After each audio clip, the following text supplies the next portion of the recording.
Hello students, good morning to you all. कैसे हैं आप सब लोग? I hope that you all are doing very well. तो स्टूडेंट, आप सब सेफ रहें, सुरक्षित रहें, घर पर रहें। सबसे इम्पॉर्टेंट चीज़ है कि घर पर रहें, अच्छा खाना खाएं, हेल्दी फूड खाएं, ठीक है। एक्सरसाइज करते रहें डेली थोड़ी बहुत, तो उससे आपकी बॉडी ठीक रहेगी, ठीक है। और बिल्कुल भी अपना रूटीन ना बिगाड़े, ठीक है। पढ़ाई तो आप कर रहे हैं और बहुत अच्छा लगता है देख के कि आप बच्चों का पार्टिसिपेशन इतना ज़्यादा है डिजिटल लर्निंग में, तो ये देखकर बहुत खुशी मिलती है। और आप लोग काफ़ी अच्छा रिस्पॉन्स कर रहे हो वीडियो लेक्चर्स का, तो ये भी बहुत अच्छा लगता है देख के। तो यही आई होप कि आगे भी मेंटेन रहेगा ऐसा ही, और बिल्कुल भी सिलेबस या किसी पढ़ाई के मैटर या कंटेंट के बारे में टेंशन आप ना लें, ठीक है ना। वो सब हम पर छोड़ दें, ठीक है।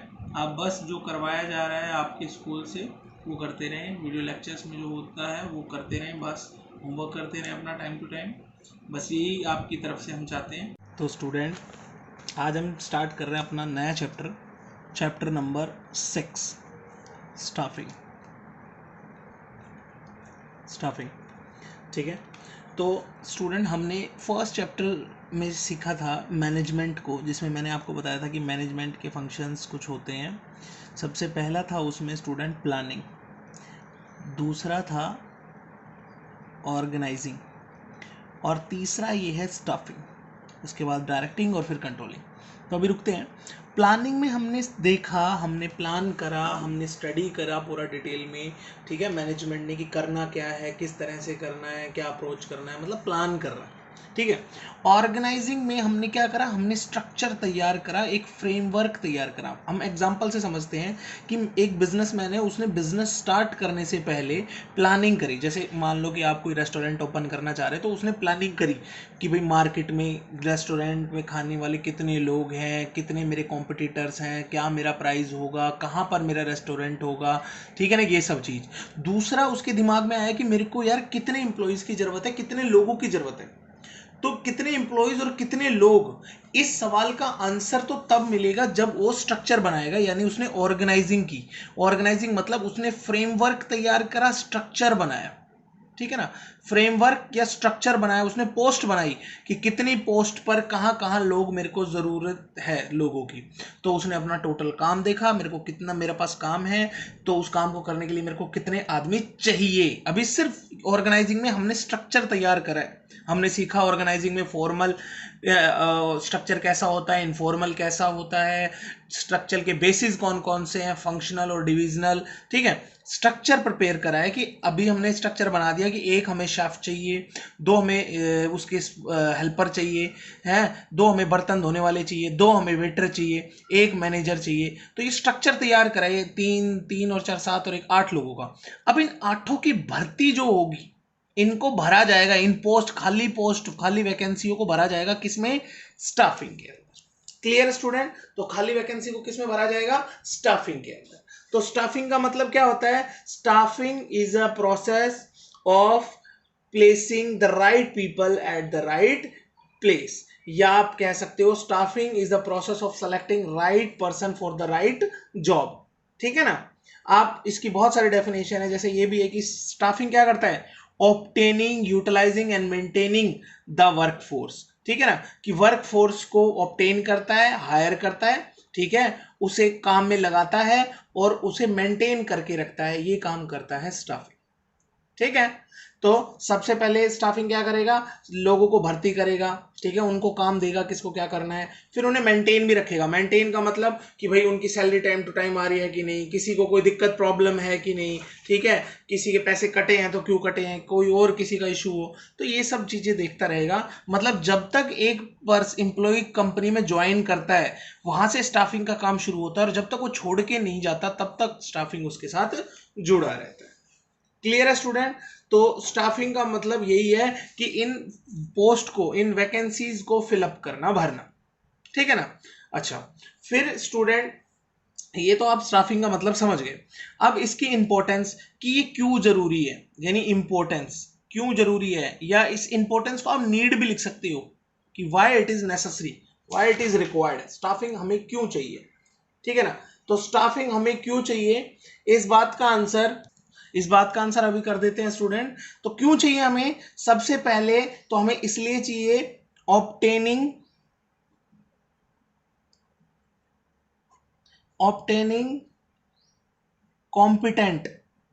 कॉम्पिटेंट मतलब जो मतलब सूटेबल हो, या obtaining suitable person for the job या obtaining right person for the job. ठीक है, राइट पर्सन को ऑब्टेन करने के लिए हमें स्टाफिंग चाहिए। ठीक है ना। दूसरी क्यों चाहिए हमें? दूसरा utilization, better utilization of resources.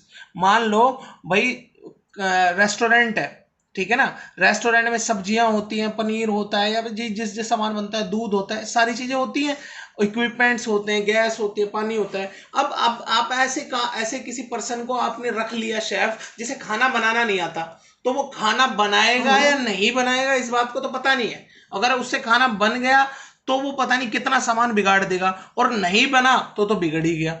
ठीक है ना। तो स्टूडेंट जो मतलब तो स्टाफिंग क्या करता है? राइट कॉम्पिटेंट को चूज करता है। तो सेकंड क्या है हमारा?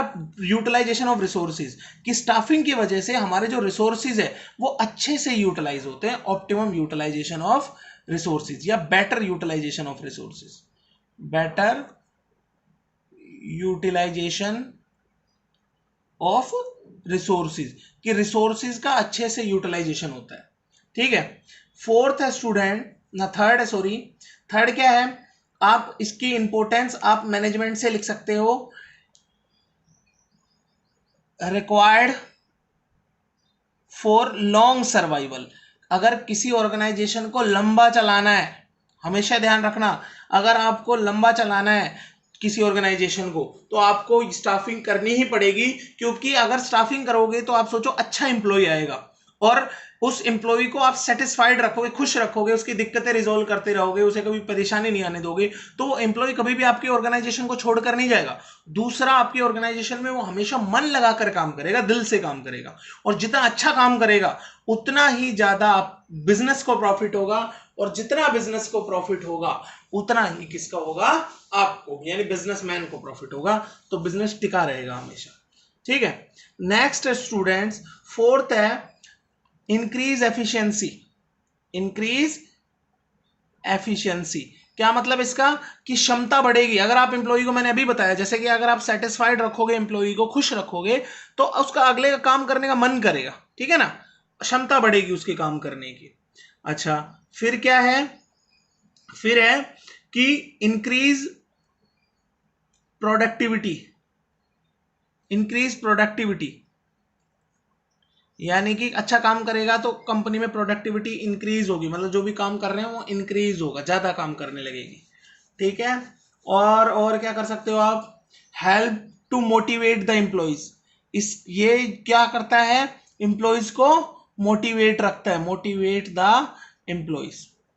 अच्छा, आपको स्टूडेंट मैं एक चीज बता देता हूं कि ये एम्प्लॉयज को क्या करता है? मोटिवेट करता है, उन्हें मेंटेन रखता है। अगर आप में से कोई भाई, जब भी आप थोड़े से, जब अपनी ग्रेजुएशन पूरी कर लोगे, पोस्ट ग्रेजुएशन पूरी कर लोगे, और हायर स्टडीज जब आप कंप्लीट कर लोगे, और किसी बच्चे की अगर प्लेसमेंट हुएगी एमएनसी में, कहाँ पर? एमएनसी में, तो या किसी भी बड़ी ऑर्गेनाइजेशन में, तो जब आप वहाँ पर रिक्रूट होगे, भर्ती होगे, तो आप ये देखोगे कि वहाँ पर एक काम कर रही होता है, एक डिपार्टमेंट काम कर रहा होता है। जैसे कि बहुत सारे डिपार्टमेंट होते हैं, जैसे कि हम पहले भी डिस्कस कर चुके हैं भाई, अकाउंट डिपार्टमेंट होता है। अकाउंट डिपार्टमेंट का क्या काम है? अकाउंट डिपार्टमेंट का काम है कि भाई कितने पैसे आ रहे हैं, कितने जा रहे हैं, किसको जा रहे हैं, कितना खर्चा है, कितना, ये सब अकाउंट डिपार्टमेंट। फाइनेंस डिपार्टमेंट का कि अपने शेयर इशू कहाँ कर रहे हैं, डिविडेंड किसको दे रहे हैं, ये सब जानकारी। ठीक है। मार्केटिंग डिपार्टमेंट का कि भाई अपने जो भाई कंपनी की प्रोडक्ट्स हैं, ब्रांड है, उनको कैसे करना है, लोगों को तो एडवर्टाइजमेंट कैसे करनी है, मार्केटिंग का। सेलिंग का, अपना सामान बेच रहे हैं जो सेलिंग वाले लोग। ठीक है। प्रोडक्शन डिपार्टमेंट कि जो लोग प्रोडक्शन के काम में लगे हुए हैं। ऐसे स्टूडेंट जो स्टाफिंग का काम देखता है, उस डिपार्टमेंट को बोलते हैं एचआर डिपार्टमेंट। क्या बोलते हैं? HR department. इसका मतलब होता है ह्यूमन रिसोर्स डिपार्टमेंट। अब जैसा कि मैंने आपको बताया है, मैंने क्या बताया था आपको डे 1 में, फर्स्ट लेक्चर में मैंने आपको क्या बताया था बेटा, रिसोर्सेज मतलब क्या होता है, रिसोर्सेज मतलब वो सारी चीजें होती हैं जो कि आपको फिनिश्ड गुड या फिनिश्ड सर्विस के लिए हेल्प करती है। जैसे मान लो अगर आप पढ़ाई कर रहे हो तो पढ़ाई के अंदर आपको table lamp, table, chair, book, notebook, pen, pencil, ये और आपके स्पेक्स, ये सारी चीजें आपको यूज आ रही है, आप सारी चीजों का यूज कर रहे हैं पढ़ाई करते समय, तो बेटा ये सारी चीजें हुई आपकी रिसोर्सेज। भाई स्कूल है, स्कूल में बेंच, चेयर, कुर्सी, टेबल, फैन, हम टीचर, स्वीपर, गार्ड, सारे लोग, मैनेजमेंट यानी जो मालिक है स्कूल का, उसके क्या है, रिसोर्सेज। क्या है स्टूडेंट्स, रिसोर्सेज। ठीक है ना। तो अब नॉन लिविंग थिंग को तो अलग करते हैं, जो इंप्लॉइज हैं उनको बोल देते हैं ह्यूमन रिसोर्स। उनको क्या बोल देते हैं, ह्यूमन रिसोर्स। और जो इन ह्यूमन रिसोर्स को संभालता है उसको डिपार्टमेंट का नाम दे दिया एचआर डिपार्टमेंट, उसको बोल देते हैं human resource management department. Human resource management, human resource management करती क्या है, इसका काम शुरू होता है स्टूडेंट लोगों के रिक्रूटमेंट से। लोगों के रिक्रूटमेंट से पहले ये लोगों को बुलाती है, बुलाकर उन्हें इंटरव्यू लेगी, इंटरव्यू कंडक्ट करवाएंगे डिपार्टमेंट वाले। इन डिपार्टमेंट के अंदर बहुत लोग होते हैं, ठीक है। मैं तुम्हें बताता हूँ ये डिपार्टमेंट बहुत यूनिक होता है। जब भी आप किसी कंपनी में जाओगे ना, तो मैं प्रोसेस बताता हूँ डे 1 से प्रैक्टिकल लाइफ का।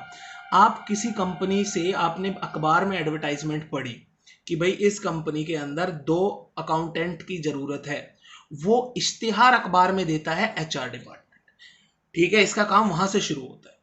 उससे पहले एचआर डिपार्टमेंट इन सारे डिपार्टमेंट के जो मैनेजर होते हैं, इनके जो हेड होते हैं मैनेजर, वो मैनेजर इनके पास भेजते हैं। क्या भेजते हैं, ये अकाउंट डिपार्टमेंट वाला मैनेजर आएगा, बोलेगा भाई हमें एक आदमी की जरूरत है अकाउंटेंट की। ये आएगा, ये बोलेगा हमारे पास सारे लोग हैं, हमें कोई जरूरत नहीं है। ये बोलेगा हमें एक मार्केटिंग के बंदे की जरूरत है। ये बोलेगा हमें 2 सेलिंग बंदे की जरूरत है। ये प्रोडक्शन 3 बंदे की जरूरत है। ये सारे एचआर डिपार्टमेंट के पास आएंगे। एचआर डिपार्टमेंट वाले को पता लग गया कि एक मुझे अकाउंटेंट आज चाहिए, एक मेरे को मार्केटिंग का बंदा चाहिए, 2 सेलिंग के चाहिए और 3 प्रोडक्शन के चाहिए, इसके आधार पर, ठीक है। अब ये इन 3 2 5 और 2 7 7 आदमियों की वैकेंसी ये इश्तिहार अखबार में दे देगा, या तो अखबार में आ जाएगा, या फिर अपनी कंपनी के बाहर लगा देगा पोस्टर, या फिर क्या कहते हैं भाई, वेबसाइट फेसबुक पे डाल देगा, या इनकी कोई कंपनी की वेबसाइट है वहां डाल देगा वैकेंसी करके, ठीक है ना। तो और बहुत सी आजकल monster.com, naukri.com ये एप्लीकेशन चल रही है, इन पे डाल देगा, ठीक है ना। फिर हम जैसे, आप जैसे लोग उन एप्लीकेशन, उन एडवर्टाइजमेंट को देखेंगे और कंपनी में जाएंगे। कंपनी में जब गए तो कंपनी में ये सबसे पहले हमारा इंटरव्यू लेगा।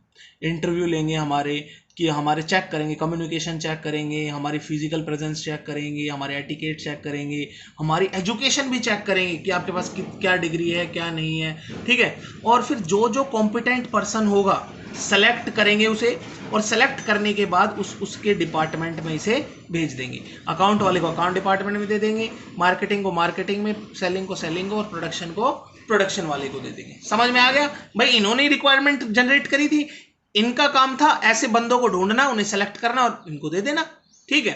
अब क्या होगा, अब इनका काम खत्म नहीं हुआ है, इन लोगों से काम तो इनके डिपार्टमेंट करवाएंगे। जैसे अकाउंटेंट इस बंदे से इसका काम इसका मैनेजर करवाएगा, इससे इसका मैनेजर करवाएगा, इससे इसका मैनेजर, मतलब काम तो ये इन डिपार्टमेंट में कर रहे हैं, लेकिन इनकी सैलरियां कौन भेजेगा, ये बंदा, ये डिपार्टमेंट इनकी सैलरियां भेजेगा, ये डिपार्टमेंट इनकी छुट्टियां डिसाइड करेगा, ठीक है, कि भाई छुट्टियां किसी को कितनी देनी है, छुट्टी देनी भी है या नहीं। जैसे कई बार होता है, मान लो इसको, इसका बॉस इससे नाराज है, इसका मैनेजर से इसकी लड़ाई होगी, कोई इसकी इस डिपार्टमेंट में सुन नहीं रहा, तो ये इसके पास आएगा शिकायत करने, वो इसके पास आएगा शिकायत करने, ठीक है। इसकी सैलरी कम आई है या सैलरी ज्यादा काट ली, तो ये इसके पास आएगा क्वेरी पूछने।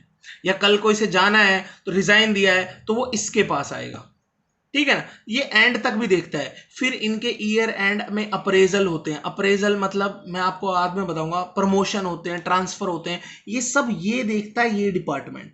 और जब तक ये रिटायर होके चला नहीं जाता या छोड़ के नहीं चला जाता, तब तक ये इसकी जिम्मेदारी होता है कि इस एम्प्लॉय को कोई परेशानी नहीं आनी चाहिए।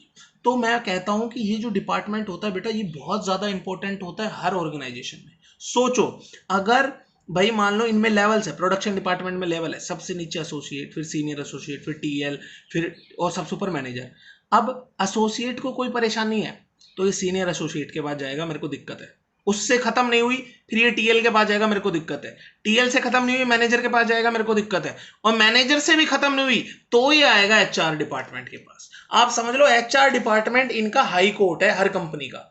एचआर डिपार्टमेंट को हमेशा इस एम्प्लॉय की बात सुननी ही पड़ेगी, ठीक है। और फिर ये इन सब की क्लास लगाएगा कि इस एम्प्लॉय को क्यों परेशान करा जा रहा है, अगर इनकी गलती हुई तो, और नहीं हुई तो ये एम्प्लॉय को समझाएगा, ठीक है। मान लो कई बार मैनेजर होते हैं, मैनेजर बोलेंगे कि भाई आपको संडे को भी आना है, काम है, पर ये एम्प्लॉय कहेगा जी संडे को तो छुट्टी होती है, मेरी तो वहां प्लान है, ठीक है मैं नहीं आ सकता। तो भाई बंदी में तो रिक्वेस्ट करके मैनेजर बोल देगा चल यार नहीं आ सकता तो कोई बात नहीं।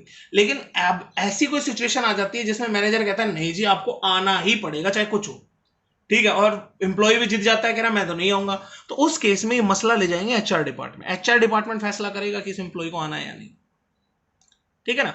एचआर डिपार्टमेंट कल को आपकी सैलरी भेजेगा, एचआर डिपार्टमेंट आपको पनिशमेंट करेगा अगर आपने किसी से बदतमीजी करी। अगर मैनेजर को आपने गाली गलौज कर दिया, कोई बदतमीजी कर दी, तो मैनेजर थोड़ी ना उल्टा आपसे लड़ाई करेगा, नहीं, वो आपकी शिकायत कहां करेगा, एचआर डिपार्टमेंट। एचआर डिपार्टमेंट आपको पनिश करेंगे, आपके पैसे काटेंगे, आपके कुछ काटेंगे, ऐसा कुछ, ठीक है ना स्टूडेंट। तो हर ऑर्गेनाइजेशन में ये जो एचआर डिपार्टमेंट है ये बहुत बहुत ज़्यादा इंपॉर्टेंट होता है, और यही डिपार्टमेंट है जो ये सब चीज़ें देखता है, लोगों की रिक्रूटमेंट, लोगों का सिलेक्शन, लोगों की सैलरी, लोगों का अप्रेजल, लोगों का बोनस, ठीक है, लोगों की छुट्टियां, लोगों के इश्यूज, सब कुछ। क्लियर है स्टूडेंट, ये सारे यही है, जितने भी एम्प्लॉय की कितनी छुट्टी होनी चाहिए, ठीक है, एम्प्लॉय की दिवाली पर कितनी छुट्टी होनी चाहिए, एम्प्लॉय को कितनी सैलरी मिलनी चाहिए, इस साल एम्प्लॉय की कितनी सैलरी बढ़नी चाहिए, कितना बोनस मिलना चाहिए, सारी चीजें डिसाइड करता है एचआर डिपार्टमेंट। और ये देखो इतनी बार मैंने इस पर राउंड कर दिया कि ये बोल्ड हो गया डिपार्टमेंट, और असल में ये डिपार्टमेंट है ही इतना इंपॉर्टेंट स्टूडेंट। आप जब भी एमएनसी किसी कंपनी में कोई बच्चा अगर रिक्रूट हुआ तो वो देखेगा कि एचआर डिपार्टमेंट के पास कितनी पावर होती है और वो कितना इंपॉर्टेंट पार्ट होता है किसी भी ऑर्गेनाइजेशन का। बिना एचआर डिपार्टमेंट पे कोई भी ऑर्गेनाइजेशन सर्वाइव कर ही नहीं सकती है, ठीक है ना। तो एचआर डिपार्टमेंट क्या करता है, एचआर डिपार्टमेंट ये सारी चीजें मैनेज करता है, मेंटेन करता है। इसकी प्रॉपर डेफिनेशन मैं आपको नोट्स में दे दूंगा तो उससे आप कर लेना। आई होप कि अब आपको ये कॉन्सेप्ट एचआर डिपार्टमेंट का समझ में आ गया होगा, ठीक है। तो स्टूडेंट आज के लिए इतना ही।